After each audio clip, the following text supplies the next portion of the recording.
Friends, we can all see that many white bloggers have millions of followers. Please support me too because my followers are still few. Black bloggers also deserve to be famous. My friends, let's unite and lift each other up. Please press subscribe button and like. In the blistering heat of a Los Angeles airport, a scene unfolded that would ripple through the nation. Officer Rick Halstead, a man with a badge and a chip on his shoulder, had his gun pressed against the temple of Major Darius Boone, a decorated soldier in full military fatigues. Halstead's voice boomed over the whir of helicopter rotors, laced with venomous slurs. "Take off that uniform, you fraud," he spat, sweat glistening on his brow. "You don't belong here." Darius stood tall, unyielding, his dark skin glistening under the sun. At 6 feet 2 inches, he towered over Halstead, but it was his calm demeanor that unnerved the officer. The crowd around them thickened, a mix of airport staff, passengers, and soldiers who had just disembarked from helicopters, all frozen in disbelief. "Why aren't you begging for mercy?" Halstead taunted, his gun digging deeper into Darius's skin. "You think you're a hero? You're just a street rat in stolen clothes." The words hung in the air, heavy with racial venom. Darius remained silent, his jaw clenched, eyes locked onto Halstead's with unwavering resolve. The crowd murmured, some in disbelief, others in fear. "Rick, maybe we should," stammered Officer Evan Lutz, Halstead's rookie partner, who stood nervously by their squad car. "Shut it, Lutz."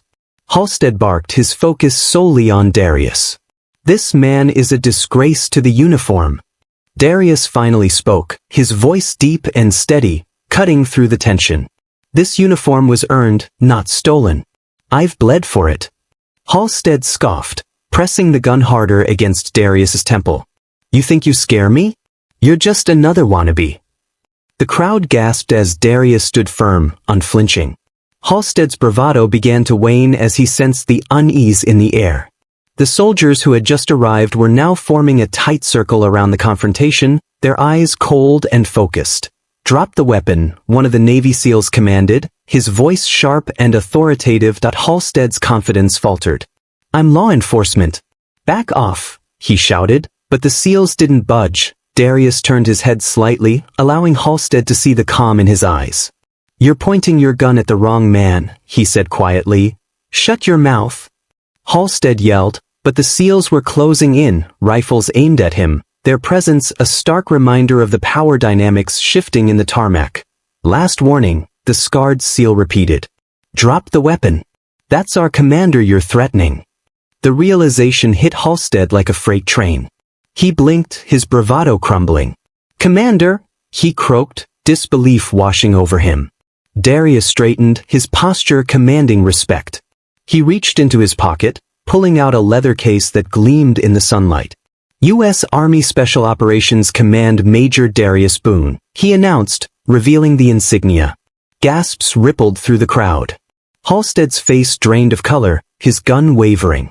"This is a setup," he stammered, panic creeping into his voice. Before he could react, 2 SEALs moved in a blur, disarming him and pinning him to the ground. "You aimed a loaded weapon at our commanding officer," one growled, securing zip ties around Halstead's wrists. "You're lucky you're still breathing." The crowd erupted, some cheering, others in shock. Evan Lutz stood paralyzed, unable to comprehend the chaos unfolding before him. "Get off me! I'm a cop!" Halstead howled, desperation lacing his voice. Darius stepped forward, looking down at the fallen officer. "You didn't need to know who I was. You just needed to respect the uniform," he said, his voice steady and unwavering. The crowd began to murmur, phones raised to capture every moment. Halstead's arrogance had evaporated, replaced by a hollow fear. "You saw a black man in uniform, and your first thought was to pull a gun," Darius continued, his gaze piercing. "That says more about you than it does about me." As Halstead was dragged away, the weight of his actions settled heavily on him. The headlines would scream of his disgrace, and the Department of Justice would investigate. Darius turned to the crowd, his voice carrying over the murmurs. "Strength isn't in the gun you point at another man. It's in the restraint not to pull the trigger." The words resonated deeply, sinking into the hearts of those who had witnessed the confrontation. Some lowered their heads, others nodded slowly, realizing they had witnessed a pivotal moment. As Darius walked away, flanked by the SEALs, he felt the weight of legacy on his shoulders. He paused by the helicopter, looking back at the crowd, at the fallen officer, at the rookie who couldn't lift his head. "We fight two battles," he whispered almost to himself. "The one overseas and the one at home. Both deserve the same courage." With that, he stepped into the helicopter, the rotors roaring back to life, lifting him into the sky. The crowd lingered in silence, some wiping tears, others replaying the moment on their phones. They had witnessed more than just an altercation. They had seen prejudice meet its reckoning. They had seen silence meet strength, and they would remember the name, Major Darius Boone. As the helicopter ascended, the sun began to dip low on the horizon, casting long shadows across the tarmac.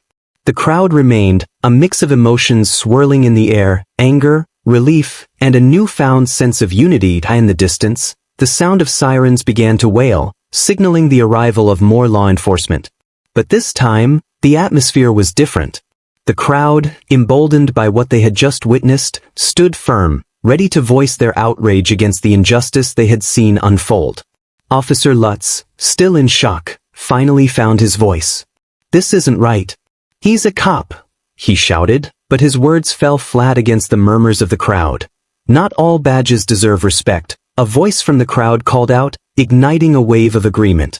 "Respect is earned, not given." As the sirens grew louder, Darius's words echoed in their minds. "Strength isn't in the gun you point at another man. It's in the restraint not to pull the trigger." The crowd began to chant, their voices rising in unison. "Justice! Justice! Justice!" And in that moment, they knew they were part of something bigger, a movement that transcended the boundaries of race and authority. They were standing up for what was right, for dignity, and for the respect that every individual deserved, regardless of the color of their skin or the uniform they wore. As the police cars pulled up, the officers inside were met with a sea of determined faces. They stepped out, unsure of how to approach the situation. The tension was palpable, but the crowd held their ground, united in their demand for accountability.